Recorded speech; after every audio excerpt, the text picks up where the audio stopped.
Welcome back everyone to the BMA Future of Water stage here at Installer Show.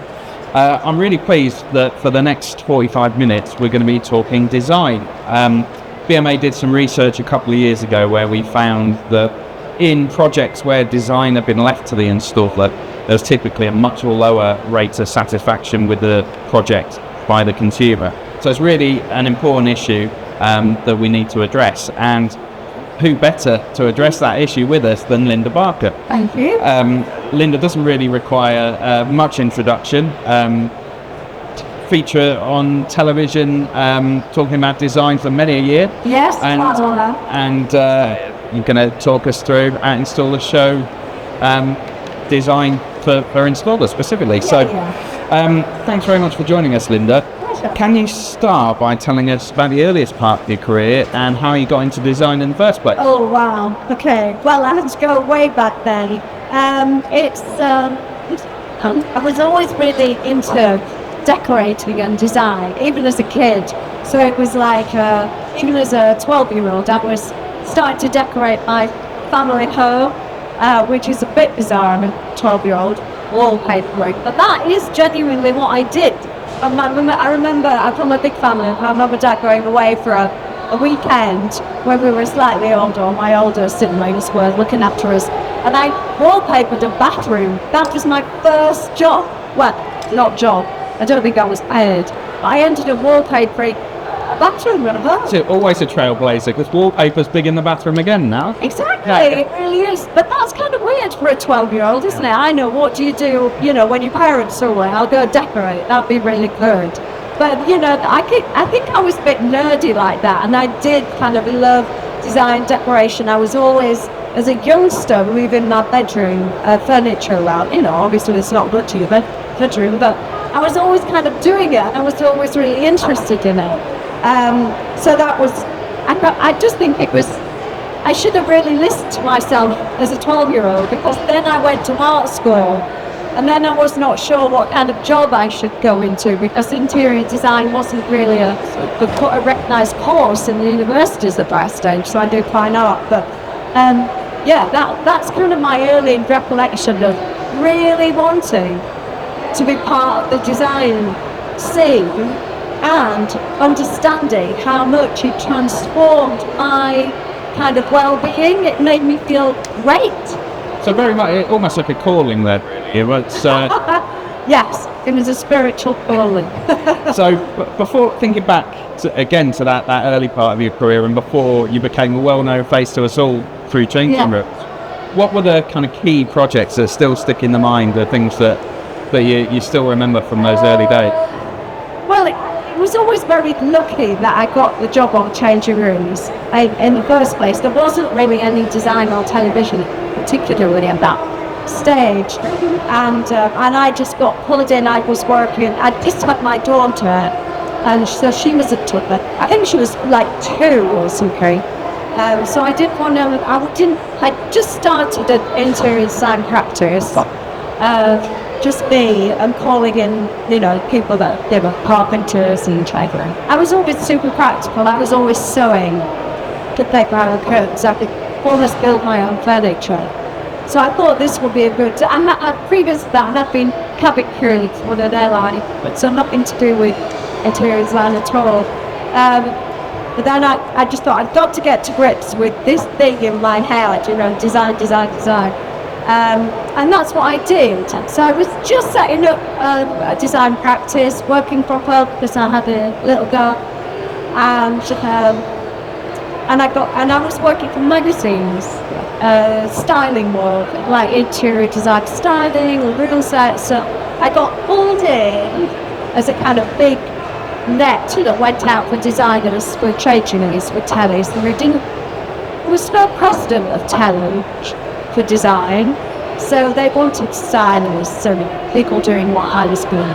So I got pulled in and shortlisted, and then screen tested, and then they did what they call a pilot for the show, which is a test show, and then the commission of changing rooms happened. So it was kind of a really a slow build up, because you do the program, you do one program and they kind of get an idea that, oh, this might be a good show, and then they commission more, you know. But it was groundbreaking and hugely successful as well. It was, at its height. It was great to be part of. What were some of the projects and the experiences that you had on that show which particularly stay with you? Well, if anyone remembers it, I mean, it was a tiny budget and it was 2 days. We thought 2 days was really quick.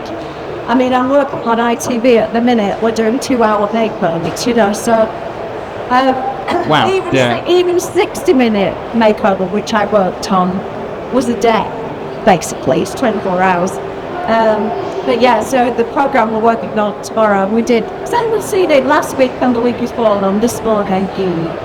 You're right. Yeah, I've got a few hands in the air. A few daytime telewatchers. Yeah, it's live in the show, so you're going to be doing the this part, which is a bit scary because, you know, I think we've only got a sofa on, but it's like more by the time it goes live. So you're rushing off after this, are you? I am. Yeah, we're going shopping. Yes, I like it. So, thinking about all of the TV shows that you've done, are there any bathroom projects specifically that you can recall? It's always, I mean, hats off to bathroom installers because they're incredibly difficult spaces to do. I don't, you know, that should be no news to you guys whatsoever.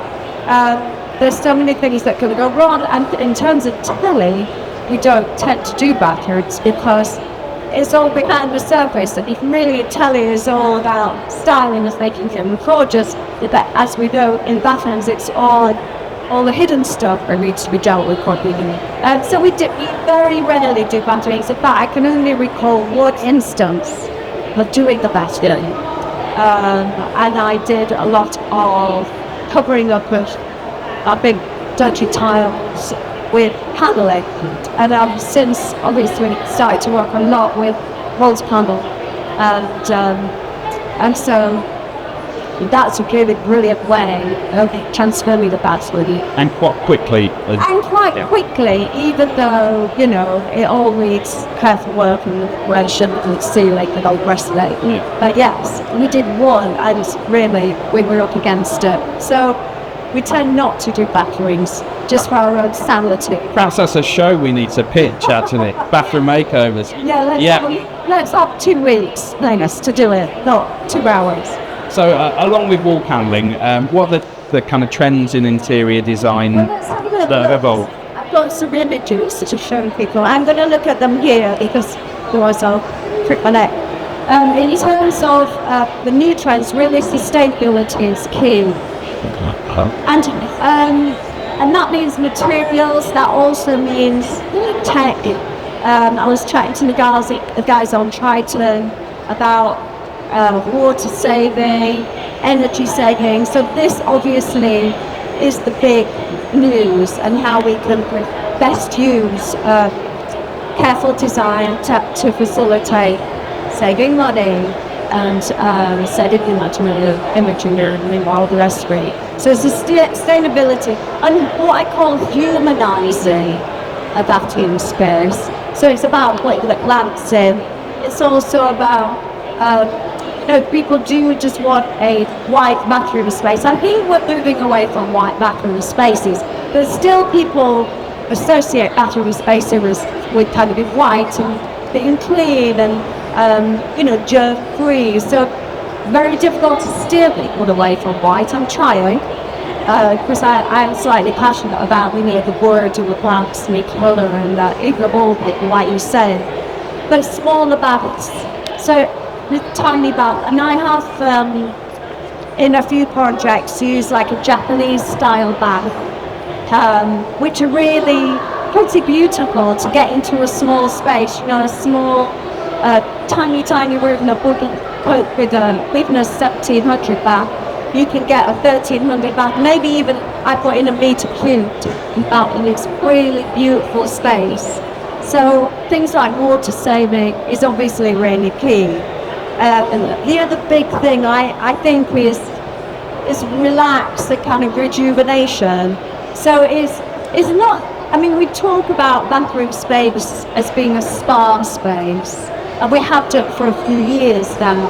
But in terms of how people do that at home, it's about view from the window, making the most of that, where we position the bath, maybe even where we position the shower, with that lovely view. I mean, the restorative effect of a beautiful designed space is nice, makes us feel really good. So we have beautiful materials, lovely hues, whatever we, the handle that we touch, and design, of course, design all around the house is important to that.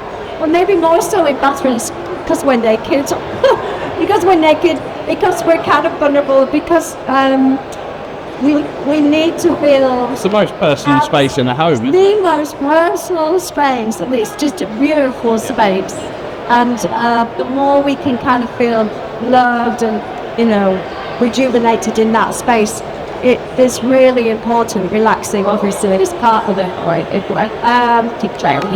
And with this kind of feeling of joyousness and loving ourselves, are the new colours and the new materials. I mean, dark bathrooms have been around for a little while now. You'll even see black baths, black blues, black basins. Basins, you can really go to town. Even if you want a white blue and a white bath, you can still have a really beautiful, unusual basin these days. So we're kind of pushing those boundaries, which I think is quite nice. And in terms of, I call this kind of new vintage, because we fell in love with kind of the Crittall style bathroom, like shower hammers, things like that, and fell in love with black. And alongside that, we had black faucets and taps, so all the handles and bits and pieces. So I called it kind of new vintage because it's pulling on that desire, that really beautiful look that was heavily Instagrammed, heavily loved by consumers, but it's Crittall style, which I think is a bit of a nod to the past, because like those lovely subway tiles. It is something that we saw, in the 50s, 60s, maybe 70s, but maybe the 50s and 60s more, when that Crittall window was prevalent. So I think the new vintage is building on that.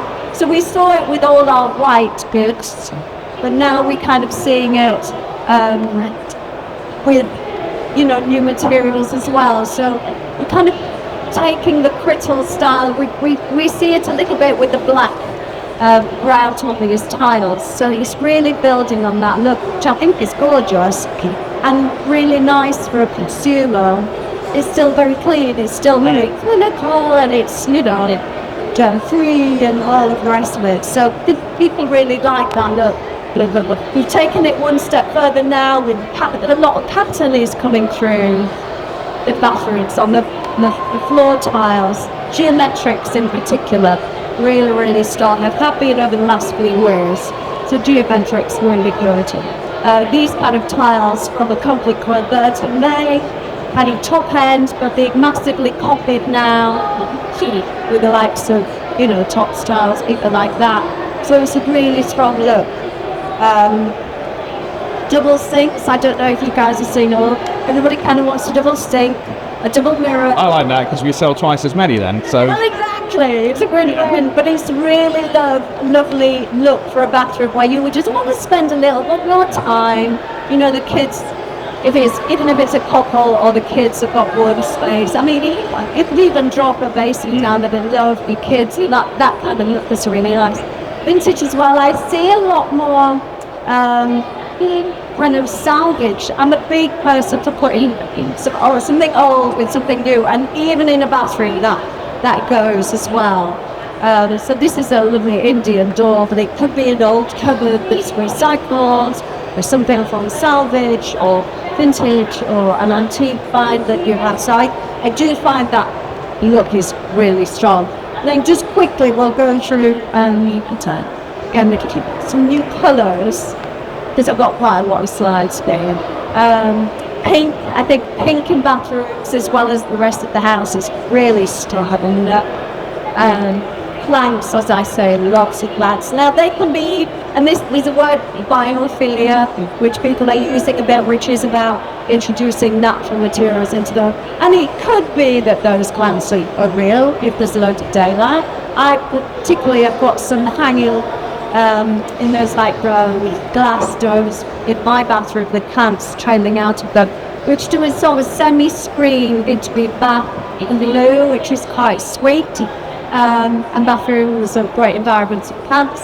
But even in I've got a shower room at home, and I've done this for clients, and it's too dark for plants to survive. I use artificial plants, and trailing plants in particular, which kind of create a little bit of a shower screen in my bathroom, which is really sweet. A bit tropical with it. Green is very, very key, and still looks very clean and neat. We can see, but I know not many people will have a lovely arch like that, but if you paint a window revealer just in black or a colour or in bright green, that creates this kind of it's what I call humanising the bathroom space. It's a really nice, simple thing to do. As I mentioned, kind of coloured sinks and things like that really important. Well, blue, I mean, this is new of me. I haven't quite seen to the show yet, but all these different coloured units are coming to the forefront in that red. So it's kind of nice, yeah. So, we've covered off colour there.